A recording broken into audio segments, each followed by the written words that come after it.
सलाम, आप देख रहे हैं न्यूज़ वन और मैं हूं सना करीम। हेडलाइंस आप जान चुके हैं, बुलेटिन का करेंगे बाकायदा आगाज और सबसे पहले बात करेंगे मौसम की सूरत हाल की। तो पंजाब के बेशतर मैदानी इलाकों में शदीद धुंध छाई हुई है। हद निगाह निहायत कम रह जाने से मोटरवे के मुख्तलिफ सेक्शंस को ट्रैफिक के लिए बंद कर दिया गया है। तर्जुमान मोटरवे पुलिस के मुताबिक लाहौर मुल्तान मोटरवे फैजपुर से जड़ावाला तक धुंध के बायस बंद है। मोटरवे M11 महमूद बूटी से शादरा काला खता इंटरचेंज तक बंद है। मोटरवे M2 लाहौर से हरन मीनार तक धुंध के बायस बंद कर दी गई है। धुंध के बायस कौमी शाहरा पर कई मकामात पर ट्रैफिक की रवानी शदीद मुतासिर है। मोटरवे पुलिस ने धुंध के दौरान शहरियों को गैर ज़रूरी सफ़र से गुरेज का मशवरा देते हुए ड्राइवर्स को धुंध के दौरान फॉग लाइट्स इस्तेमाल करने, गाड़ियों में मुनासिब फासला रखने की हिदायत कर दी है।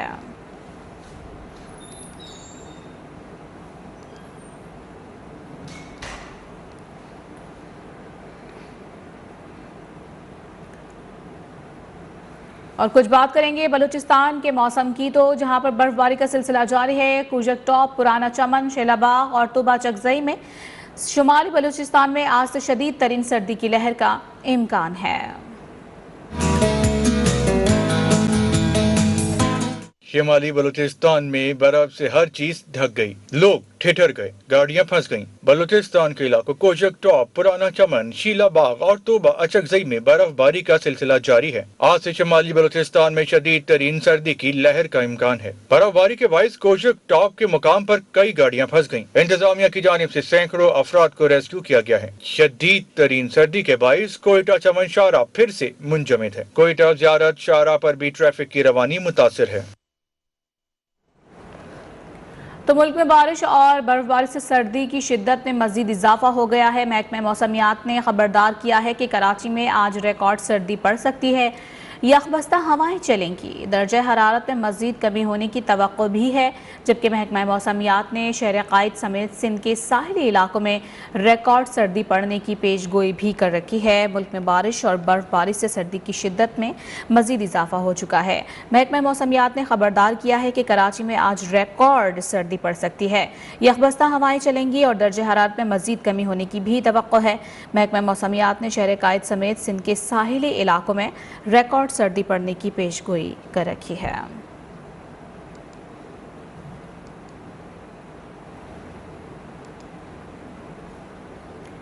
और खैबर पख्तूनख्वा के निगरान वज़ीर आला के लिए हुकूमत और अपोजिशन के दरमियान आजम खान के नाम पर इत्तेफाक हो गया है। आजम खान की तकर्रुरी के लिए गवर्नर KP को खत भी लिख दिया गया है। महमूद खान कहते हैं कि आजम खान को अपनी तरफ से वेलकम कहते हैं। अकरम दुर्रानी ने कहा कि दोनों जानिब से अच्छे अफराद के नाम सामने आए हैं, सबका मशकूर हूँ। आजम खान के नाम पर इत्तेफाक। वजीर आला और अपोजिशन लीडर ने आजम खान की तकर्रुरी के लिए गवर्नर KP हाजी गुलाम अली को खत लिख दिया। वजीर आला महमूद खान और अपोजिशन लीडर अकरम दुरानी ने मीडिया से बातचीत करते हुए आजम खान के नाम पर इत्तेफाक होने का ऐलान किया है। अपोजिशन लीडर अकरम दुरानी का कहना था कि 3 नाम हुकूमत के थे, 2 नाम अपोजिशन के थे। सूबे में बदअमनी और महंगाई का बड़ा मसला है। शुक्रिया अदा करता हूँ चूँकि उसमें परवेज खटक साहब ने बड़ा किरदार अदा किया और वज़ीर आला साहब का भी मशकूर हूँ, स्पीकर साहब का भी मशकूर हूँ और उसकी जमात का भी मशकूर हूँ। वज़ीर आला महमूद खान ने कहा कि तारीख में पहली बार अपोजिशन लीडर और वज़ीर आला ने अहम फैसला किया है। अवामी नुमाइंदे बैठकर फैसला करें तो एक अच्छा पैगाम जाता है। आजम खान मुतादिद अहम पोस्टों पर तैनात रह चुके। आजम खान चीफ सेक्रेटरी और वज़ीर खजाना खैबर पख्तूनख्वा की हैसियत से भी खिदमात सर अंजाम दे चुके हैं। आजम खान ने विफाकी वज़ीर तवानाई की हैसियत से भी खिदमत अंजाम दी है। वो विफाकी वज़ीर मजहबी उमूर भी रहे हैं। और पंजाब की पार्लिमानी कमेटी निगरान वज़ीर आला का फैसला करने में नाकाम हो गई है। हुकूमत और अपोजिशन निगरान वज़ीर आला के लिए एक दूसरे के दिए गए नामों को मुतनाज़ करार देती रही। तफसीलात सईद लोधी की इस रिपोर्ट में। पंजाब असम्बली में हुक्मरान जमात और अपोजिशन की पार्लिमानी कमेटी का इजलास स्पीकर सुल्तान खान की सदारत में 2 घंटे से जायद जारी रहा। दोनों जानिब से निगरान वज़ीर आला के नामों पर डेडलॉक बरकरार रहा। किसी ने नैब केसेस का जिक्र किया तो किसी ने रिश्तेदारी निकाल दी। मीडिया से गुफ्तगू में हुकूमती कमेटी के अरकान ने अफसोस का इजहार करते हुए कहा कि निगरान वज़ीर आला का फैसला नहीं कर सका, अब फैसला इलेक्शन कमीशन के कोर्ट में है। हमारी बात से इतफाक नहीं किया गया, सो फैसला ये हुआ कि ये उनके दोनों नाम भी और हमारे दोनों नाम भी जो हैं वो अब इलेक्शन कमीशन ऑफ पाकिस्तान के पास जाने हैं। ओपोजिशन कमेटी के अरकान का कहना था कि पूरी कोशिश की है किसी नाम पर इत्तेफाक हो जाए, लेकिन अफसोस है कि बड़ी असम्बली में छोटे लोग बैठे हैं। आइन में वाज़ेह है कि कोई भी सरकारी मुलाजिम दौरान सर्विस किसी सियासी ओहदे पर तैनात नहीं किया जा सकता। बड़े अफसोस के साथ ये कहना पड़ रहा है जी कि आज हम एक केयर टेकर चीफ मिनिस्टर के लिए भी मुत्तफिक नहीं हो सके और किसी फैसले पे पहुंचे बगैर हमारा ये सेशन ख़त्म हुआ है। और मैं देख रहा हूँ कि जब हाउस छोटा होता था तो लोग बड़े होते थे, और जैसे जैसे हाउस बड़ा होता जा रहा है लोग छोटे होते जा रहे हैं। कमेटी के डेडलॉक के बाद दोनों जानिब से इलेक्शन कमीशन का फैसला होने से कबल ही अदलिया का दरवाजा खटखटाए का अंदिया दे दिया गया, जबकि इलेक्शन कमीशन आइंदा 48 घंटों में निगरान वज़ीर आला पंजाब मुकर्रर कर देगा। कैमरामैन जवेद मकसूद के साथ सईद लोधी, न्यूज़ 1 लाहौर। आगे बढ़े आपको बताएं कि चेयरमैन पीटीआई इमरान खान ने कहा है कि पीडीएम सरकार फेल हो चुकी है, सारे चोर ऊपर आकर बैठ गए हैं, दो खानदानों की वजह से मुल्क डूब रहा है, कोई भी इन्हें पैसे देने को तैयार नहीं है। अब तो सऊदी अरब ने भी गैर मशरूत पैसे देने से इनकार कर दिया है। रूल ऑफ लॉ कॉन्फ्रेंस में वीडियो लिंक के जरिए वकला से खिताब करते हुए साबिक वजीर आजम ने कहा कि डॉलर ना होने की वजह से एलसीज भी नहीं खुल रही। 30 साल मईशत को तबाह करने वाले आज मईशत कैसे ठीक कर सकते हैं? आज ये जो इक़्तिदार में बैठे हुए हैं ये सब फेल हो चुके हैं। इस वक्त इनके पास कोई हल नहीं रह गया कि माइशत को ठीक कैसे करना। कोई पैसे देने के लिए तैयार नहीं है। सऊदी अरेबिया ने स्टेटमेंट दे दी है कि अब हम वो वैसे पैसे नहीं देंगे जो हम पहले देते थे। 8 महीने में दुनिया के चक्कर लगा लिए हैं। जो लोगों ने माइशत 30 साल से तबाह कर रहे हैं, जब से ये दो खानदान आए हैं इनकी दौलत में मुसलसल इजाफा होता गया, लेकिन पाकिस्तान आहिस्ता आहिस्ता डूबता डूबता आज तक पहुंच गया है कि हमारे पास इस मुल्क की तारीख के सबसे कम रिजर्व रह गए। आज हमारे पास एलसीज खोलने के पैसे नहीं। IMF अब पैसे तब देगा जब हम उनकी शराइत माने। उनकी शराइत मांगेंगे तो ये मजीद और महंगाई 50% और बढ़ जाएगी। साबिक स्पीकर कौमी असम्बली असद कैसर का कहना है कि मौजूदा हुक्मरान अपने ज़ाती मफादात की खातिर मुल्क के साथ खिलवाड़ कर रहे हैं। पीटीआई मकबूल तरीन पार्टी है, मुल्क के मसाइल का हल इंतखाबात में है। स्पीकर ने पहले कौमी असम्बली में वापसी की दावत दी, अब इस्तीफ़ा कबूल करने के लिए यू टर्न ले लिया है। इनके रवैये पर अफसोस है। नुमाइंदा न्यूज़ 1 अहमद नवाज पीटीआई रहनुमा असद कैसर के हमराह मौजूद हैं, उनसे तफसीलात हासिल करेंगे। जी अहमद नवाज बताएगा, 35 अरकान कौमी असम्बली के इस्तीफ़े जो मंजूर किए गए हैं स्पीकर की जानिब से, उस पर उनका क्या रद्द अमल सामने आया है? जी बिल्कुल, हमारे साथ मौजूद हैं साबिक स्पीकर कौमी असम्बली असद कैसर। आप उनसे बात करते हैं स्पीकर कौमी असम्बली राजा परवेज अशरफ का जिस तरह रवैया, और गुज़िश्ता अगर इजलास की बात करें तो उसमें जिस तरह उन्होंने प्रोटोकॉल भी दिया और यकीन दहानी भी कराई मुख्तलिफ अमूर पर। तो सबसे पहले सर आपका बहुत बहुत शुक्रिया, आपने वक्त दिया। तो इस सारी सूरत हाल को आप किस तरह देखते हैं और स्पीकर के रवैये को किस तरह देखते हैं? मैं समझता हूँ कि बहुत बड़ा जुल्म किया उन्होंने, और ये जो कर रहे हैं ना, मुल्क के साथ खिलवाड़ कर रहे हैं अपनी ज़ाती मकासद के लिए। और एक पार्टी है जो मुल्क की सबसे मकबूल पार्टी है, जिस पार्टी को इस मुल्क के अवाम ने हुकूमत के लिए मुंतखब किया, उसको गैर कानूनी तरीके से, इमोरल तरीके से जो है ना एक साजिश के ज़रिए निकाला। और अभी जिस तरह ये कर रहे हैं, इनका ख्वाहिश ये है कि ये अपना केयर टेकर गवर्नमेंट लेके आएँ ताकि वो सारे जो है ना दानले से अपना इंतखाबात जीते। और फिर लेकिन अभी जितनी भी हरबे इस्तेमाल करेंगे किसी के हरबे में कामयाब नहीं होंगे। हम समझते हैं कि इस वक्त मुल्क में ज़रूरत है कि नए इंतखाबात हों। सर आपकी गुज़िश्ता स्पीकर से जो मुलाकात हुई थी तो उसमें स्पीकर ने आपको आमादा किया था कि आप वापस असम्बली में आए, तो अब उन्होंने अचानक इस्तीफे कबूल कर लिए, तो क्या कहेंगे? मुझे समझ नहीं है, उनसे पूछना चाहिए कि क्यों उन्होंने यू टर्न लिया। जो उन्होंने अपनी दावत दी थी, अपनी बात की थी, कैसे वो उससे निकल गए, कैसे वो भाग गए। बहुत अफसोस है इस रवैये पे। और तो स्पीकर ने उस टाइम क्या कहा था आपसे? सर उसने कहा कि आप जो है ना असम्बली में वापस आओ, मैं आपको ज़्यादा टाइम दूंगा। और उन्होंने कहा कि जी असम्बली अच्छा फोरम है, और अभी देख रहे हैं कि जो आपके सामने भी उसने मीडिया में बात की, फिर अभी उससे भाग गए हैं।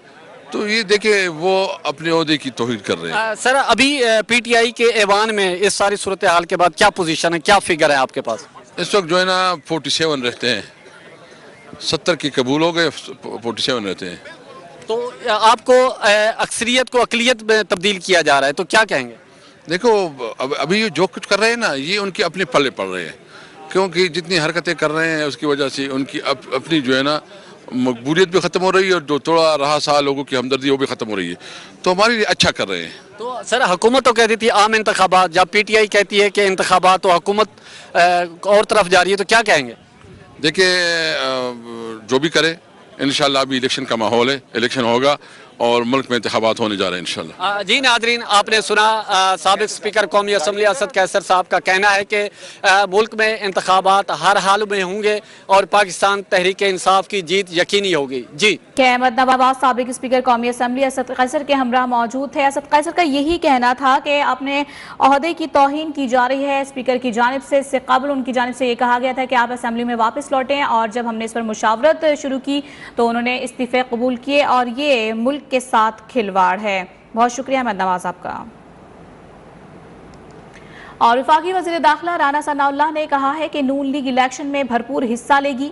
मरियम नवाज 27 जनवरी को पाकिस्तान पहुंचेंगी। एहसन इकबाल बोले कि इलेक्शन इमरान खान की जिद पर नहीं, आइन के तहत होंगे। मरियम औरंगजेब ने कहा कि इमरान प्रोजेक्ट ने मुल्क को माशी दिवाली की तरफ धकेला। विफाकी वजीर दाखिला राना सनाउल्लाह कहते हैं नून लीग इलेक्शन में भरपूर तैयारी के साथ हिस्सा लेगी। मरियम नवाज लंदन से 27 जनवरी को पाकिस्तान पहुंचेंगी। 1 फरवरी से मरियम नवाज पंजाब और केपी इलेक्शन मुहिम शुरू करेंगी। तजवीज दी है कि 6 से 7 सीनियर लोग इस्तीफे देकर इलेक्शन मुहिम चलाएं। विफाकी वजीर मनसूबाबंदी एहसन इकबाल बोले आइंदा आम इंतखाबात नई मरदमशुमारी पर होंगे जो अप्रैल में मुकम्मल होगी। बहाल होती मईशत देकर इमरान खान ने असेंबलियां तोड़ दी। इलेक्शन इमरान खान की जिद पर नहीं, आइन के तहत होंगे।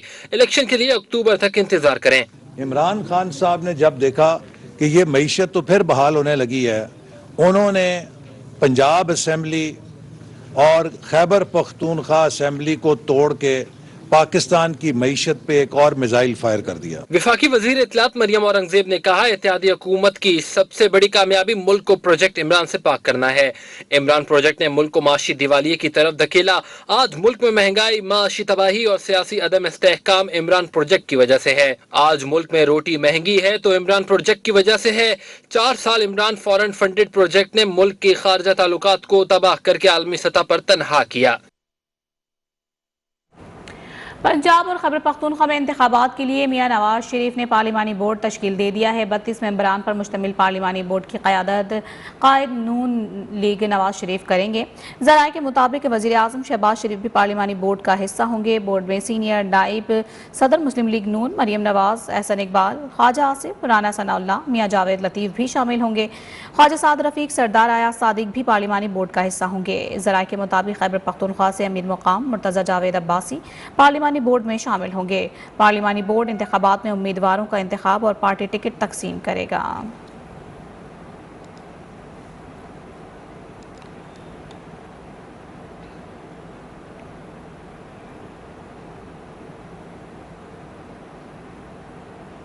और तहरीक इंसाफ ने 81 मेंबरान के इस्तीफों की मंजूरी के बाद बाकी अरकान के इस्तीफों को मंजूर करने का भी मुतालिबा कर दिया है। वाइस चेयरमैन शाह महमूद कुरैशी कहते हैं कि हमने इजलास में शिरकत का फैसला किया तो उन्होंने इजलास मौखर कर दिया। इंसाफ की पार्लिमानी पार्टी का इजलास खैबर पख्तूनख्वा हाउस इस्लामाबाद में हुआ। इजलास में कौमी असम्बली से इस्तीफे वापस लेने का फैसला किया गया। स्पीकर से मुलाकात करके इस्तीफे वापस लेने की दरख्वास्त की जाएगी। इजलास के दौरान ही स्पीकर ने मजीद 35 अरकान के इस्तीफे मंजूर कर डाले। शाह महमूद कुरैशी की सरबराही में PTI वफ्द स्पीकर कौमी असम्बली के चैम्बर पहुँचा तो राजा परवेज अशरफ मौजूद नहीं थे। पार्लियामेंट हाउस के बाहर मीडिया से गुफ्तगू करते हुए PTI के वाइस चेयरमैन शाह महमूद कुरैशी ने राजा परवेज अशरफ को तनकीद का निशाना बनाते हुए कहा कि आज स्पीकर ने अपने अमल से साबित किया कि वो कस्टोडियन ऑफ द हाउस नहीं। हमने इजलास में शिरकत का फैसला किया, उन्होंने इजलास मौखर कर दिया। हमने असेंबली में आने का फैसला किया, उन्होंने मजीद 35 मेंबर्स के इस्तीफे मंजूर कर लिए। अब हमारे बाकी मेंबरान के इस्तीफे भी मंजूर किए जाएं। आपने जिस सवाबदीद के तहत इन 86 के लगभग मेंबर्स को डिनोटिफाई किया है, तो जो बकिया रह गए हैं ये मौजूद हैं। आप यके बाद दीगर उनको बुला लें, उनसे पूछ लें, अपनी तसल्ली तशफ़ी कर लें और उनके इस्तीफे कबूल करें। उन्होंने ऐसा करने से गुरेज किया। पीटीआई के सेक्रेटरी जनरल असद उमर का कहना था कि मुल्क हर गुजरते दिन के साथ तबाही के दलदल में धंसता जा रहा है। फवाद चौधरी ने स्पीकर से सवाल किया कि वो 17 लोग कहाँ हैं जो आपसे राब्ते में थे। मुल्क जो है वो एक एक दिन जो गुजर रहा है, मुल्क जो है वो तबाही के अंदर धंसता चला जा रहा है।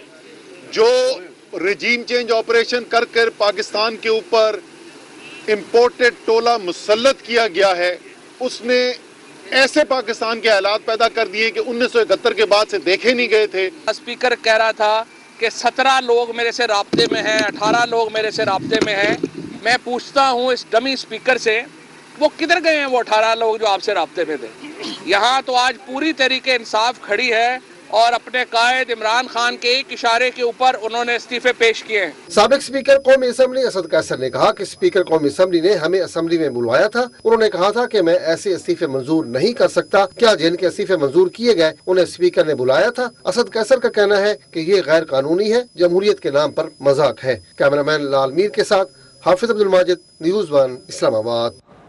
और ये आपको बताएं कि तहरीक इंसाफ की मजीद 35 अरकान कौमी असम्बली के इस्तीफे मंजूर कर लिए गए हैं। इलेक्शन कमीशन ने अराकीन को डी नोटिफाई कर दिया है। पीटीआई अरकान के ऐवान से इस्तीफे फिर वापसी का प्लान धरे। राजा परवेज अशरफ ने तहरीक इंसाफ के 35 अरकान कौमी असम्बली के इस्तीफे मंजूर कर लिए। स्पीकर की मंजूरी के बाद इलेक्शन कमीशन ने भी पीटीआई के अरकान को हैदर अली खान, सलीम उर रहमान, साहिबजादा सिबगतुल्ला, महबूब शाह, मोहम्मद बशीर खान, जुनैद अकबर, शेर अकबर खान, अली खान जदून, उस्मान खान तारकाई, मुजाहिद अली, अरबाब आमिर, अयूब, शेर अली अरबाब, शाहिद अहमद, गुलदाद खान का इस्तीफा मंजूर किया गया, जिसके बाद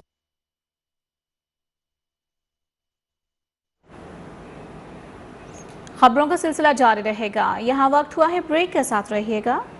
पंजाब परवेज इलाही ने कहा है कि शरीफों ने इतना अरसा मुल्क पर हुकूमत की, लेकिन आज अकेले जाकर सब्जी नहीं खरीद सकते। अब लीडरशिप इमरान खान के मजबूत हाथों में है।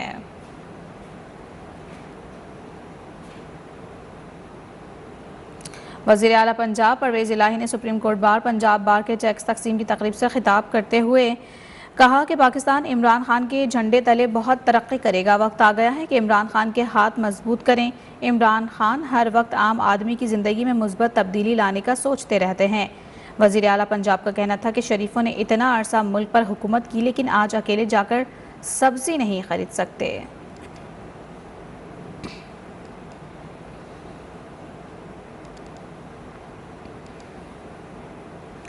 मुस्लिम लीग ज़ियाउल हक के चेयरमैन एजाजुल हक का कहना है कि कराची तर्ज के इलेक्शन काबिल कबूल नहीं होंगे। इमरान खान को नाअहल करार दे भी दिया तो कोर्ट उनकी नाअहली ख़त्म कर देगा। लाहौर में प्रेस कॉन्फ्रेंस करते हुए एजाजुल हक ने कहा कि मुल्क की इस्तेहकाम का हल सिर्फ शफाफ इंतखाबात का इनेकाद है। इमरान खान को नाअहल करार दिया गया, कोर्ट इन्हें अहल करार देगी। काफ लीग पीटीआई में जम नहीं हो रही। तमाम मसाइल से निकलने के लिए इंतखाबात की डेट का ऐलान किया जाए, किसी न किसी तरीके से इमरान खान साहब को नाअहल किया जाए। और इन्होंने ये डिमांड भी की थी कि जी अगर इलेक्शंस करवाने हैं और अर्ली डेट देनी है तो उनको नाअहल करें, उसके बाद इलेक्शंस करवा दें। एजाजुल हक ने कहा कि लीडर को कान का कच्चा नहीं होना चाहिए। मैशत की बेहतरी के लिए सबको मिलकर काम करना होगा। इलेक्शन रिफॉर्म्स वक्त की ज़रूरत है। कैमरामैन अल-यासिफ खोकर के साथ Ijaz Sheikh, news 1 Lahore. Deputy convener MKM Pakistan और साबिक मेयर कराची वसीम अख्तर कहते हैं कि अगर जमात इस्लामिया PTI के मेयर आ भी गए तो पीपल्स पार्टी काम नहीं करने देगी। MKM पाकिस्तान के मरकज बहादुराबाद में प्रेस कॉन्फ्रेंस करते हुए वसीम अख्तर ने कहा है कि पीपल्स पार्टी ने पिछले 15 सालों में कराची हैदराबाद के लिए कुछ नहीं किया। किसी जमात का मेयर आ जाए, पीपल्स पार्टी काम नहीं करेगी। कराची का सत्यानाश पहले 14 सालों में कर चुके हो आप। सिंध गवर्नमेंट की बात करूंगा, और अब मजीद प्लान कर रहे हो कि इसको जो बचा है इसका सत्यानाश कैसे किया जाए। तो इंशाल्लाह कराची हैदराबाद के लोग ये होने नहीं देंगे। रहनुमा MKM वसीम अख्तर बोले, पूरा इलेक्शन ही इलेक्शन कमीशन के लिए सवालिया निशान है। बड़े अदब से कहूंगा इलेक्शन कमीशन से कि बहुत बड़ा सवालिया निशान आपके इस इंस्टीट्यूशन पे आ चुका है as far as Karachi and Hyderabad local government election is concern. साबिक मेयर कराची का मजीद कहना था कि MKM हल्का बंदियों पर अपने तहफुजात इदारों के सामने रख रही है ताकि उस पर अमल दरामद करवाया जा सके। और मुल्क को बहुत से चैलेंजेस दरपेश हैं। पाकिस्तान का मसला करप्शन और ज़ाती मफादात हैं। कराची के लिए नेमतुल्लाह खान ने बहुत काम किया। अमीर जमात इस्लामी का सिराजुल हक का कराची में यौम तशक्कुर जलसे से खिताब कहा, हमें वर्ल्ड बैंक की खैरात की ज़रूरत नहीं है। हाफिज़ नईमुर रहमान बोले कि जमात इस्लामी की जद्दोजहद की वजह से इलेक्शन हुआ। तहरीक इंसाफ ने जमात इस्लामी के मैंडेट को तस्लीम किया। मेरा मुल्क जो इस वक्त मायूसियों की तारीकियों में सांस ले रहा है, एक उम्मीद की शमा कराची से रोशन, और कराची के अवाम काबिल मुबारकबाद है कि उन्होंने नफरतों को, तासुबात को, करप्शन को कराची के गलियों में 1 साल 2 साल के लिए नहीं, हमेशा के लिए दफन किया इंशाअल्लाह ताला। और ये आपको बताएं कि लाहौर की अदालत से यह खबर है, वजीर आजम के साहबजादे Suleman Shahbaz money laundering case में FIA स्पेशल कोर्ट में पेश हो गए हैं। तफसीलात हासिल करेंगे लाहौर से नुमाइंदा न्यूज़ 1 मोहम्मद फैसल खान से। मोहम्मद फैसल खान, बताइएगा इस हवाले से। हाँ जी बिल्कुल, ये शुगर कारोबार के जरिए मनी लॉन्ड्रिंग का मामला है और आज अब से कुछ देर पहले वज़ीर आज़म के साहबजादे सुलेमान शहबाज अपनी अबूरी जमानत में तौसीक के लिए अदालत में पेश हुए हैं। और आज की खास बात यह है कि FIA के प्रोसिक्यूटर पेश हुए और उन्होंने सलमान शहबाज के खिलाफ जो है चालान अदालत में जमा करा दिया और इन्वेस्टिगेशन ऑफिसर ने बाकायदा अदालत को मुतला किया कि चालान मुतलका अथॉरिटी की मंजूरी के बाद पेश किया है और उसके मुताबिक सलमान शहबाज को मुकम्मल तौर पे क्लीन चिट दे दी है FIA ने। और FIA के मुताबिक सलमान शहबाज के खिलाफ मनी लॉन्ड्रिंग के कोई सबूत नहीं मिले, साथ ही किसी किस्म की कोई किकबैक अभी तक नहीं मिली। तो अदालत ने इस मौके पे सलमान शहबाज के वकील से पूछा कि क्या इस चालान के बाद आप अपनी जमानत वापस लेना चाहते हैं, तो उसके जवाब में उनका कहना था कि अभी मैं ना मशवरा करके बताता हूँ, क्योंकि FIA के जानब से ये है कि जब उनके खिलाफ सबूत कोई नहीं है, कोई इस तरह केस कोई नहीं है, तो हमें फौरी तौर पर इसकी जमानत भी नहीं, हमें फौरी तौर पर इसकी गिरफ्तारी नहीं चाहिए। और अगर गिरफ्तारी नहीं चाहिए तो इसका आमतौर पर तो यही होता है कि वकील जो है जमानत की दरख्वास्त वापस ले लेता है और अदालत इन्वेस्टिगेशन ऑफिसर से ये कहते हैं कि अब अगर आपको इनकी गिरफ्तारी रिक्वायर्ड है तो आपने 1 हफ्ता या 10 दिन पहले जो है लाजमी इतला देनी है। तो अब से कुछ देर बाद जो है वो सलमान शहबाज के वकील अपना जवाब अदालत में जमा करा देंगे। जी ठीक है मोहम्मद फैसल खान, आप अपडेट कर रहे थे, बहुत शुक्रिया आपका।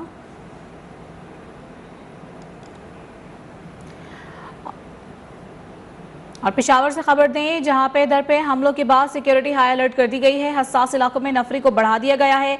CCPO मोहम्मद एजाज खान ने मौजूदा सिक्योरिटी सूरत हाल के पेश नज़र चेक पोस्टों का दौरा भी किया है और तमाम दाखिली और खारजी रास्तों पर स्पेशल नाकाबंदियों के दौरान मशकूक अफराद की कड़ी निगरानी की जा रही है। तो खबर यह है आपके पास पहुंचा रहे हैं पेशावर से, जहां पे दर पे हमलों के बाद सिक्योरिटी हाई अलर्ट कर दी गई है। तो क्या तफसीलात है, जानेंगे अपने नुमाइंदे अजमत गुल से। अजमत गुल, बताइएगा इस वक्त क्या सूरत हाल आप देख रहे हैं?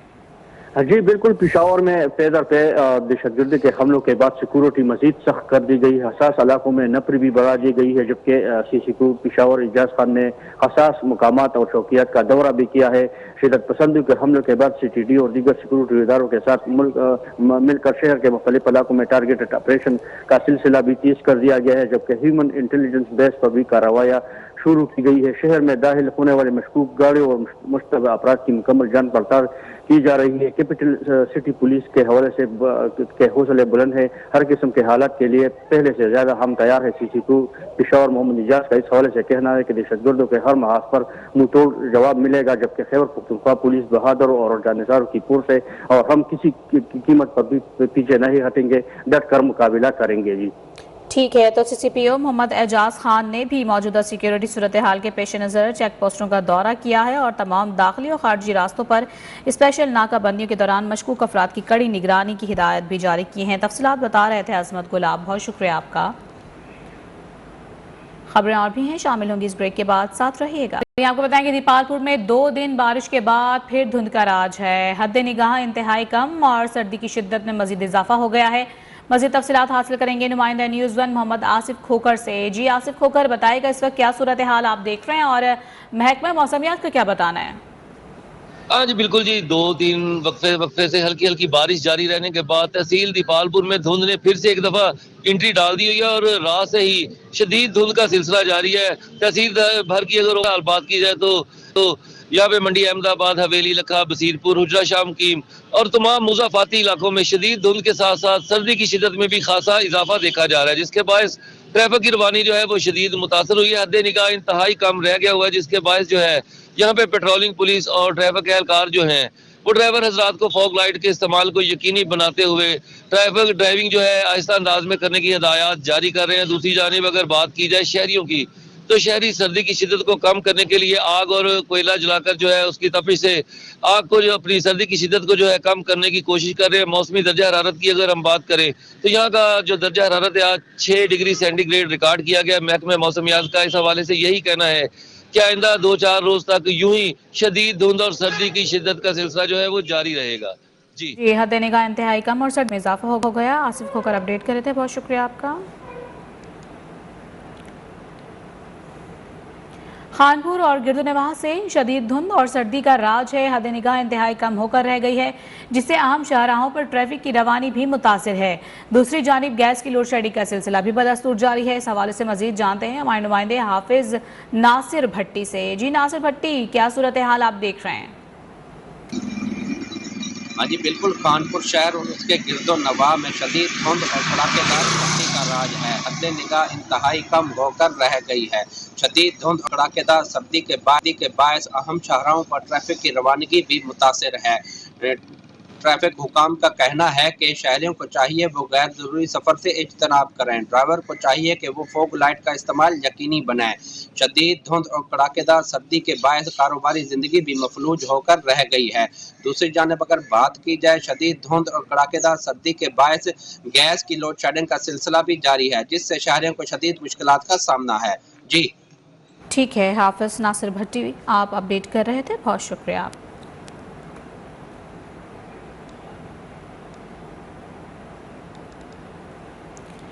मज़ीद खबरें भी शामिल करें और आपको बताएं कि रूस से सस्ते तेल की खरीदारी के हवाले से अहम पेशरफ्त हुई है। पाकिस्तान और रूस के दरमियान तेल और गैस के तिजारती लेन देन पर इत्तेफाक हो गया है। इस्लामाबाद से राहिल हसन की रिपोर्ट।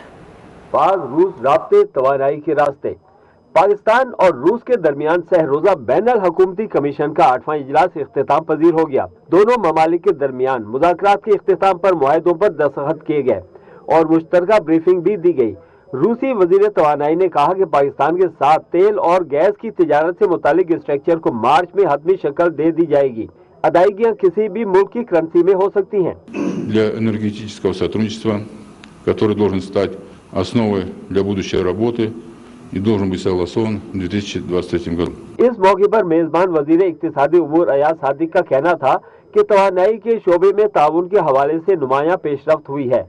पाकिस्तान और रूस के दरमियान गैस पाइपलाइन मंसूबे पर भी गौर किया गया है। Both sides agreed that after consensus on the technical specification received, the oil and gas trade transaction will be structured in a way it has mutual benefit for both countries. The process to be completed within March 2023. जारी आलामिया में कहा गया है कि दोनों ममालिक के दरमियान तवानाई के शोबे के लिए जामे प्लान मुरतब करने पर इत्तेफाक हुआ है। मजीद पेशरफ्त मुआहदे की सूरत में मार्च के बाद होगी। अलामिया में कहा गया है कि पाकिस्तान के लिए स्ट्रीम गैस पाइपलाइन से सस्ती गैस की फ्राहमी के लिए पायदार इंफ्रास्ट्रक्चर बनाने पर गौर किया गया है। अलामिया के मुताबिक पाकिस्तान और रूस के दरमियान कस्टम्स मामलात में ताउन से मुतालिक मुआहदे, पाक रूस तिजारती सामान की कस्टम्स वैल्यू पर दस्तावेज और डेटा के लेन देन के मुआहदे भी तय पा गए हैं, जबकि पाक रूस एरोनॉटिकल मसनूआत की फिजाई काबिलियत पर काम करने का मुआहदा भी तय पा गया है। राहिल हसन, न्यूज़ 1, इस्लामाबाद। वजारत पेट्रोलियम ने मुल्क में पेट्रोलियम मसनूआत की किल्लत की इत्तलात मुस्तरद कर दी हैं। वजारत पेट्रोलियम के मुताबिक मुल्क में तेल के मतलूबा ज़खायर मौजूद हैं, किल्लत का कोई इम्कान नहीं है। वजारत ने सोशल मीडिया पर पेट्रोलियम मसनूई किल्लत की चलने वाली अफवाहों की तरदीद कर दी है। वजारत के मुताबिक पाकिस्तान स्टेट ऑयल और दीगर कंपनियों के पास पेट्रोलियम मसनूआत का मुनासिब ज़ख़ीरा मौजूद है। यहाँ वक्त हुआ है ब्रेक का, साथ दिया गया है लीग का आगाज़ 13 फरवरी को होगा। इफ्तिताही मैच दिफाई चैंपियन लाहौर कलंदर्स और मुल्तान सुल्तान्स के दरमियान मुल्तान स्टेडियम में खेला जाएगा। लाहौर से एजाज शेख की रिपोर्ट देखिए। पीसीबी चेयरमैन नजम सेठी ने कजाफी स्टेडियम लाहौर में प्रेस कॉन्फ्रेंस करते हुए शेड्यूल का ऐलान किया। PSL 8 का आगाज 13 फरवरी को होगा। इवेंट का इफ्तिताही मैच दफाई चैंपियन लाहौर कलंदर और मुल्तान सुल्तान के दरमियान मुल्तान स्टेडियम में खेला जाएगा।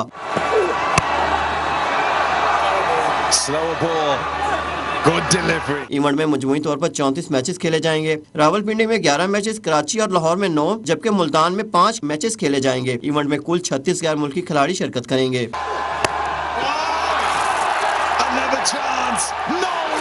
लाहौर कलंदर, कराची किंग्स, मुल्तान सुल्तान और इस्लामाबाद यूनाइटेड की टीमें अपने अपने होम ग्राउंड पर 5-5 मैचेस खेलेंगी। टूर्नामेंट का फाइनल 19 मार्च को कजाफी स्टेडियम लाहौर में खेला जाएगा।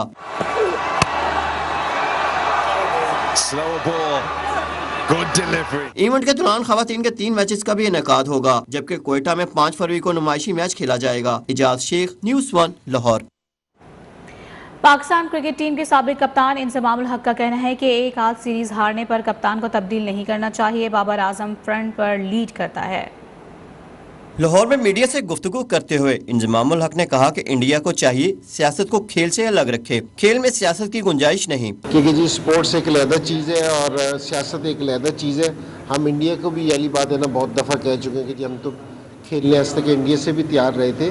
तो ये बिल्कुल सही चीज़ है क्योंकि जी स्पोर्ट्स बिल्कुल डिफरेंट चीज़ है, तो आपको सारी टीमों के साथ खेलना चाहिए। इंजमाम उल हक ने कहा कि गैर मुल्की कोचेस ना तो कोई हल है और ना ही कामयाबी की जमानत। पाकिस्तान कोचेस भी किसी से कम नहीं। मोहम्मद यूसुफ, सकलैन मुश्ताक ने बेहतरीन कोचिंग की। फॉरेन कोच कोई हल नहीं है क्योंकि जी पाकिस्तान के लोग कोचिंग नहीं कर सके, लेकिन ये हर एक का ना क्योंकि जी फॉरेन कोच भी कोचिंग कर सकते हैं और पहले करते भी रहे हैं।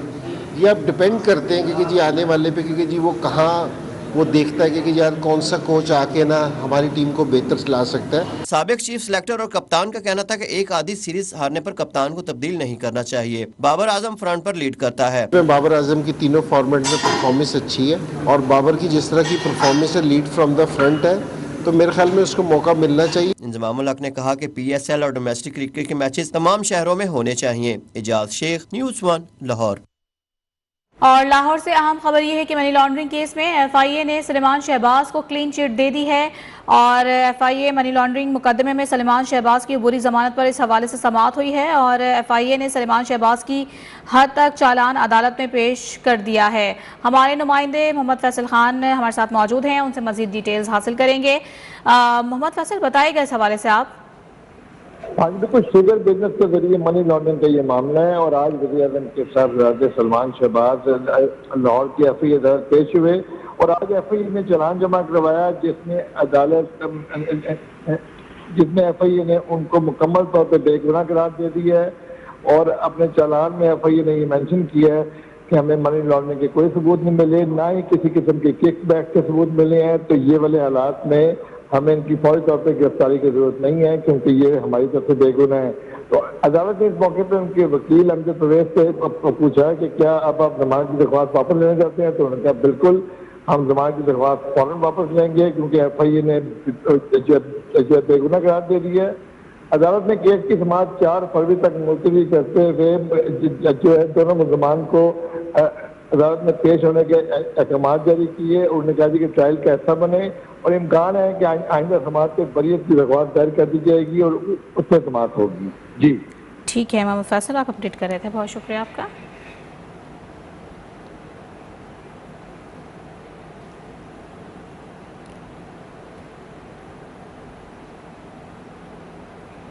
और नाज़रीन, बढ़ती महंगाई से हर तबका परेशान है। नौजवान लोहार रमज़ान सारा दिन मेहनत करके लोहे की चीज़ें बनाता है, लेकिन महंगाई की वजह से घर के अखराजात पूरे नहीं कर पाता। देखिए हैदर अब्बास की ये रिपोर्ट।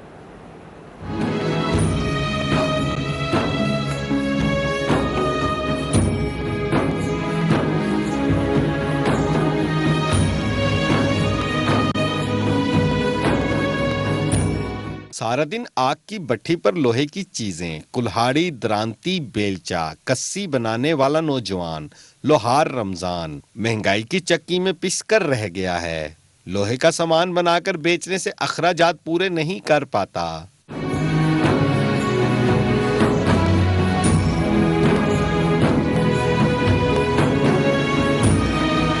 लोहार रमजान का कहना है कि बहुत मेहनत तलब काम है, लेकिन फिर भी गुजारा नहीं होता। और इधर पहले महंगाई कम थी, अखराजात हो जाते थे पूरे, अब महंगाई बढ़ गई है, इस वजह से अखराजात नहीं मुकम्मल हो सकते कि सारा दिन मेहनत करके फिर भी मुशक्क़त मेहनत करके फिर भी मजदूरी कम होती है, लेकिन अखराजात बहुत ज़्यादा हैं।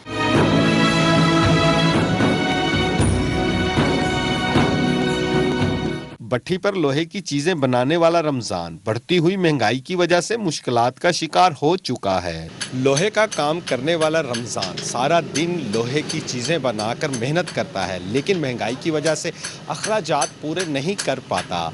लेकिन फिर भी पुरउम्मीद है कि ये महंगाई कम होगी और उसके अच्छे दिन वापस लौट आएंगे। कैमरामैन अकरम शहजाद के साथ हैदराबाद न्यूज़ 1 मुल्तान। और कीनिया के दारुल हुकूमत नैरोबी के मज़ाफ़ात में रिहाइश पजीर खातून ने घर में सैकड़ों बिल्लियां पाल रखी हैं। उनके घर के दरवाजे पर हर वक्त बिल्लियों के लिए खुले रहते हैं। राचेल काबियो नामी खातून इलाके में कैट वुमेन के नाम से मशहूर हैं।